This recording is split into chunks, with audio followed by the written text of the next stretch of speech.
правители-предатели и шпионы на тронах разных стран. Редко в мировой истории случалось так, что сам правитель оказывался предателем своего народа или откровенно действовал в интересах соперника.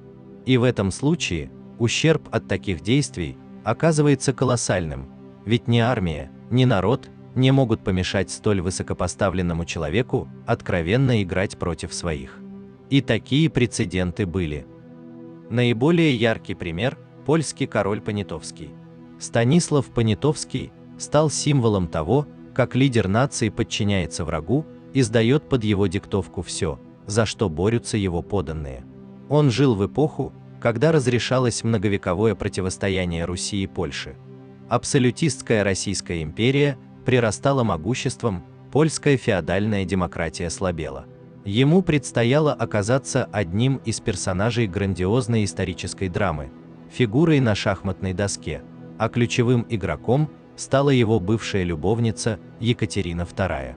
За ним стояла сильная аристократическая партия, но еще весомее была русская поддержка, деньги Петербурга и штыки императорской армии сыграли ключевую роль. В 1764 году Понятовского избрали польским королем, и он, как истинный сын века Просвещения, принялся менять свою страну к лучшему. Упорядочивать налоги, укреплять армию, совершенствовать законодательство, и все это в прогрессивном, абсолютистском духе. Польша была терзаемой со всех сторон, даже Турция пыталась участвовать в разделе ее территорий. И Понятовскому приготовляли роль принести самый большой кусок Российской империи. Восстание Костюшка, резня русских солдат в Варшаве и штурм польской столицы Суворовым – это части спектакля по падению Польши.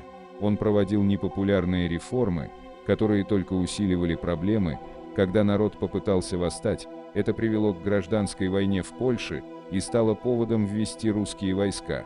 Гражданская переросла в русско-польскую войну, а она в восстание Костюшка и полное поражение Польши. После подавления мятежа и укрепления русских войск в стране, Понятовский под конвоем русской конницы покинул Польшу и оказался в России. 25 ноября 1795 года Понятовский отрекся от престола в пользу России. Раздел страны был завершен, Австрия, Пруссия и Россия получили свои доли, а трон польских королей Пястов был привезен Екатериной во дворей, и та сделала из него стульчак своего туалета. Трижды казанский и четырежды касимовский хан Шах-Али надолго остался в памяти татарского народа. Вот только память эта скорее негативная. Отвратительный персонаж татарской истории, подонок, предатель татарского народа, такими эпитетами его называют сейчас. Он вырос в России, где его называли Шигалей, а когда пришло время занять трон, этому были мало рады на его родине, ведь пришел он на московских штыках и стал проводить удивительно лояльную Москве политику. Шах-Али в споре говорил: если деды и прадеды наши от Руси дани маху, тогда Орда была едина, имела единого хана и все его слушали. Русские же тогда были разрознены, и великого князя не боялись, приходя в Орду к ханам, друг друга губляху и один на другого дани возлагаху. Тогда можно было с них и дань взимать. А сейчас Русь окрепла, великий князь всех отдалел и стал так силен, что не можем противиться ему. А на крымцев не надейтесь, потому что крымские ханы хотят все себе покорить. В 1523 году, во время Казанско-русской войны, командовал русскими войсками, армия под его руководством большой активности не проявила, ограничившись разорением черемисских и чувашских земель. Но затем он еще 5 раз ходил на Казань с русским воинством, где прославился большой жестокостью, как затем и в Ливонской войне. Шах-Али активно использовался московским государством как проводник промосковской политики в Казани. В целом, этот хан был достаточно послушным Москве, и ни в одно из его правлений в Казани с его стороны не было ослушания московского великого князя. Результат ли это его мягкого характера, воспитания в Москве или страха перед ее мощью и жестокостью – большой вопрос. Персидский полководец Бес во время войны с Александром Великим царя-царей Ирана Дария в критический момент объявил себя правителем и убил Дария. Без того трещащая по швам империя была обречена. Бес попытался передать Дария Александру, как дар, как клятву верности, чтобы его оставили на троне, как вассала, но македонец не оценил поступок. Македонская армия продолжила наступать, а затем Александр объявил себя царем Ирана, а Беса мятежником соответственно. Недолгое правление Беса, назвавшегося Артаксерксом, завершилось пленом, отрезанием ушей и носа, а затем его провели голым по городу и казнили с помощью 2 деревьев, разорвавших пополам. Василий Шуйский – единственный правитель, добровольно уступавший иностранцам территории. Некоторые исследователи проводят параллель с Брестским миром. Он также единственный русский царь, кто оказался в плену и кончил век на чужбине. Исторический парадокс состоит в том, что человек, приведший Россию на грань утраты государственности, всегда выступал с позиций патриотизма, исконного православия и антизападничества. Под этим флагом он свергнул и убил предшественника. За это ему рукоплескали сторонники, пока они были. Можно сказать, что на протяжении полувека до воцарения Шуйского стране фатально не везло.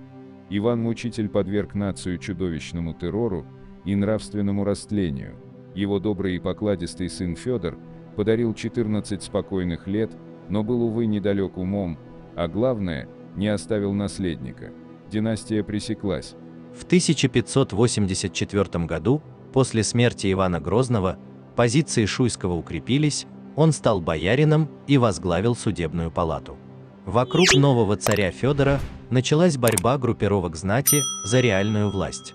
Лидерами основных противоборствующих партий стали Борис Годунов и Василий Шуйский. Поначалу чаша весов стала склоняться в пользу Годунова, которому даже удалось добиться ссылки соперника. Однако влияние Шуйских было велико, и вскоре опальный князь вернулся в Москву. Затем, сразу после воцарения Лжедимитрия, Шуйский затеял и против него заговор, был уличен и приговорен судом к смерти, но Дмитрий помиловал его. Шуйский в избытке благодарности организовал новый путч, и уж во второй раз не промахнулся. Поляки, приехавшие в Москву на свадьбу Дмитрия и Марины Мнишек, действительно вели себя разнузданно, шумели, приставали к женщинам и затевали драки. С другой стороны, москвичей раздражало все на свете, например, музыка и танцы, запрещенные в Московии. 68 иноземных музыкантов впоследствии перебили до последнего человека. Для самозванца эта ошибка стала роковой. 17 мая 1606 года сторонники Шуйского подняли москвичей на бунт против польского окружения Лжедмитрия. В ходе бунта единственный самозванец в истории России, венчавшийся на царство, был убит. 2 дня спустя новым царем на Красной площади толпа, в которой преобладали сторонники князя, выкликнула Василия Шуйского. Но это было слишком мало, ведь по всей стране вспыхивали бунты недовольных и самозванных. Шуйский клялся в верности сначала Годунову, а затем Лжедмитрию, и предавал их, и теперь к нему самому не было доверия ни у знати, ни у простого народа. К тому же на смену Лжедмитрию пришел Лжедмитрий II. Новый самозванец объединил вокруг себя многочисленные вооруженные отряды, рыскавшие по стране в поисках добычи, пообещав им золотые горы, и двинулся на столицу. Нанеся поражение правительственным войскам, он появился неподалеку от стен Москвы, встав лагерем в Тушине. Мелочный, скупой до скряжничества, завистливый и подозрительный, постоянно лживый и постоянно делавший промахи, Шуйский менее, чем кто-нибудь, способен был приобрести любовь подвластных, находясь в сане государя, указывает Костомаров. В этот момент в России появился человек, способный спасти страну, талантливый молодой воевода Михаил Скопин-Шуйский, доводившийся царю четвероюродным племянником. В союзе со шведами он начал лихо бить и отряды вора, и поляков. По мнению современного исследователя Льва Усыскина, он и без Делагарди вполне справился бы со своей задачей. Растущая популярность Скопина-Шуйского вызывала откровенное недовольство царя. В апреле 1610 года молодой народный герой скоропостижно скончался, испив на кремлевском пиру из почетной чаши, поднесенной женой брата Василия Шуйского, Дмитрия Ивановича, Екатериной, доводившейся дочерью Малюте Скуратову. Вообще-то, в то время смерть любого сколько-нибудь заметного и не старого человека немедленно вызывала толки об отравлении. Но в данном случае обстоятельства были очень уж подозрительными, а выгода Василия Шуйского слишком очевидна. Общество не сомневалось, что он, испугавшись за свою власть, подло загубил единственную надежду России. Окончательно добило авторитет Шуйского сражение с поляками под Клушино 23 июня 1610 года. Вместо Скопина-Шуйского он назначил воеводой своего брата Дмитрия, а тот, имея по одним данным вдвое, по другим вчетверо больше сил, чем гетман Жалкевский, был наголову разбит и бежал с поля, умудрившись при этом увязнуть в болоте и потерять сапоги. Переворот возглавил Захар Липунов. Собрав за Арбатскими воротами единомышленников-дворян, он направился с ними в Кремль и, увидев Шуйского, заявил: «Долго ли за тебя кровь христианская будет литься? Ничего доброго от тебя не делается. Земля разделилась, разорена, опустошена. Ты воцарился не по выбору всей земли. Сойди с царства». Будучи насильно постригаем в монахи, бывший царь отказался произносить положенные при этом слова, и за него говорил дворянин Тюфякин. Власть взяла так называемая Семибоярщина, совет из 7 знатнейших князей, предложивший шапку Мономаха сыну польского короля, принцу Владиславу. Вероятно, это был не самый плохой выход. С учетом его иностранного происхождения и отсутствия опоры в обществе, это могло бы привести к ограничению самодержавия. После взятия Смоленска отец Владислава, Сигизмунд, направился в Краков, прихватив с собой бывшего русского царя. Придворные льстецы сравнивали его с римскими триумфаторами. Это и впрямь был миг наивысшего торжества Польши в вековом противостоянии с Россией. 29 октября 1611 года Шуйского в царском облачении и двух его братьев в присутствии сената, панов и духовенства поставили перед королевским троном. Жалкевский держал речь. По воле и благословению Господа Бога, мужеством и доблестью польского войска стоят они жалкими пленниками и, падая на землю, молят о пощаде и милосердии. Справедливости ради следует заметить, что он не падал на землю и никого ни о чем не молил, а лишь один раз молча поклонился, сняв шапку и коснувшись пальцами пола. На протяжении всей церемонии свергнутый царь сохранял полное безразличие к происходящему, по мнению одних наблюдателей, тупое, на взгляд других, стоическое. Под трагедией смутного времени была подведена последняя черта. Обратный пример. Если взглянуть на карту древнего мира, то на южном берегу Черного моря можно увидеть Понтийское царство. Царем его некогда был Митридат. О жизни 5 предыдущих Митридатов историки знают немного, этот же получил прозвище Великий. Но, откровенно говоря, он был и великим негодяем. Судите сами. В борьбе за трон он умертвил свою родную мать, братьев, сестру и даже собственных сыновей, не считая тысяч других граждан. Он взошел на трон мальчиком. Его мать несколько раз покушалась на жизнь своего сына. Ему пришлось бежать от нее в горы, где поначалу он вел жизнь охотника. Потом перебрался в город и, скрыв свое имя, нанялся служителем при караване. К 14 годам он изучил 22 языка и обошел с караваном почти всю Малую Азию. Он слушал иностранцев, изучал законы и порядки, записывал особенности стран и народов.